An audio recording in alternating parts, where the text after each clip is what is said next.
बिल्कुल latest test IELTS blog. Thanks to IELTS blog जिस पे स्टूडेंट्स आइल्स स्पीकिंग के एग्ज़ाम अपने एक्सपीरियंसेस को शेयर करते रहते हैं। और यहाँ पर एक स्टूडेंट जिसको ये रीसेंट एग्ज़ाम आया है कनाडा में, तो कनाडा वाले तो ख़ास तौर पे ज़रूर सुने।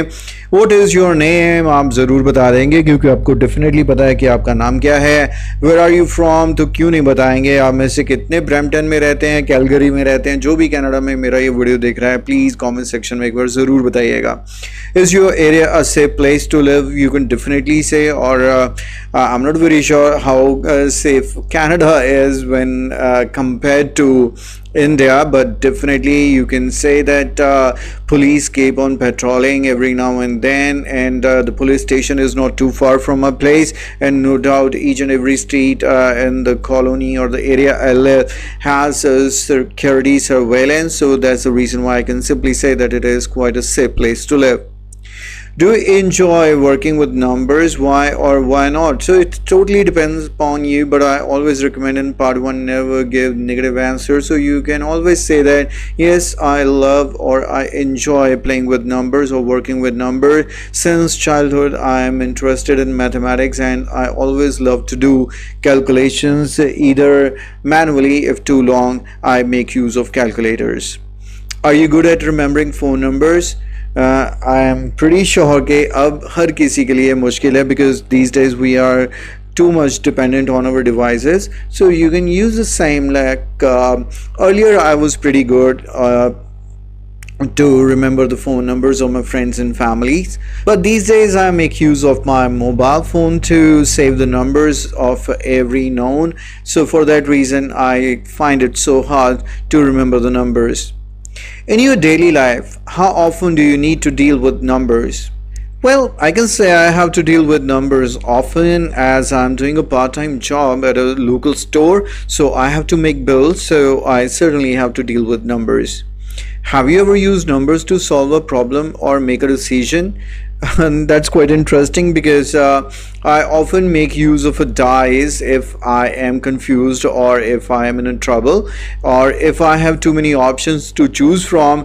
I just roll a dice and the number on the dice face helps me to take my decision. What kind of jobs require a strong understanding of numbers? I would say there are numerous jobs like that. For example, the job of an engineer or an architecture. These people certainly have to perform lots of calculations to make everything perfect. And then the astronauts or the scientists who are working in organizations like NASA or other space agencies, they too have to deal with numbers a lot. Would you like to work in a job that involves numbers? Yes, indeed. I want to be a CA one day, a chartered accountant, and of course it would be a job that where I have to deal with numbers most of the time, making the balance sheets and others. So this was the end of part one, and the cue card was describe a place you have been to where things are expensive. I hope you're following my speaking booster that covers each and every topic that you can expect in the real exam.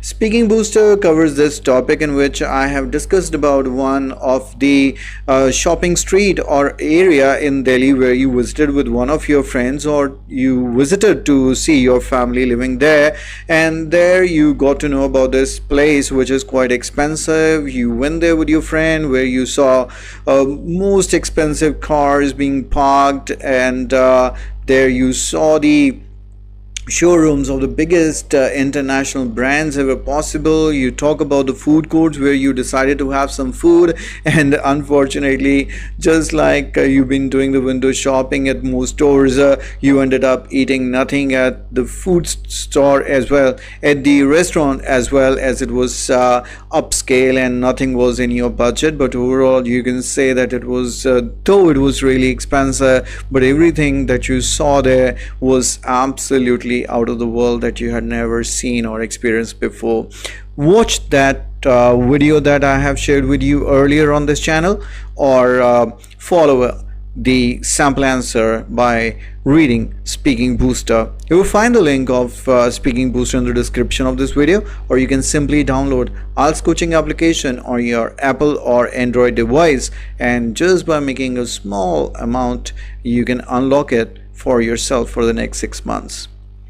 Here are the follow-ups of this, and I must say there are follow-ups as well. Every time you read a cue card from a book, you also find the follow-ups with the sample answers quite elaborated. How do people usually prefer to pay for things in your country, with cash or electronically? Thankfully, India is growing digitally, and people most of the time these days make use of electronic methods to pay for their bills, as just by scanning the QRs with their mobile phones they can make any type of payment. It can be a 2 rupees payment, or it can be 200,000 rupees as well. What are the advantages and disadvantages of paying with cash compared to online payments? Well, talking about the advantages, there are still stores and places where there is no other option to pay other than cash, so cash still is the best and the most preferred way for some people to pay, especially for those who find it really difficult to make use of technology to make payments. But the disadvantage is that it's not easy to carry, and there is a limit or the amount of cash we can carry. However, digitally we can make payment of any amount. Do you think cash will ever be completely replaced by digital payment methods? As far as I can understand, it's hard to replace.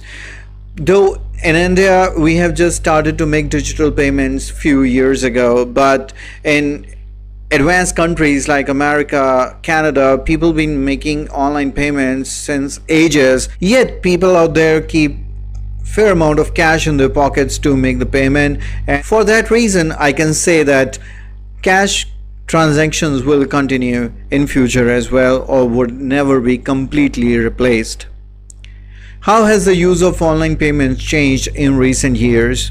There has been a significant change, because earlier there was frequent use of debit and credit cards, but these days these cards are becoming obsolete, as most people make use of Google Pay, Amazon and other platforms to make their payments, and this has completely revolutionized the way people make online payments. Do you think online payments method help young people today manage money better compared to older generations? Unfortunately, this payment method is actually ruining their money management skills. They have an easy access to the money. For that reason, they do not think twice before spending it. That's the reason why today's generation is far more spendthrift compared to the earlier generation. This is the end of the test, and I hope you followed it and enjoyed it.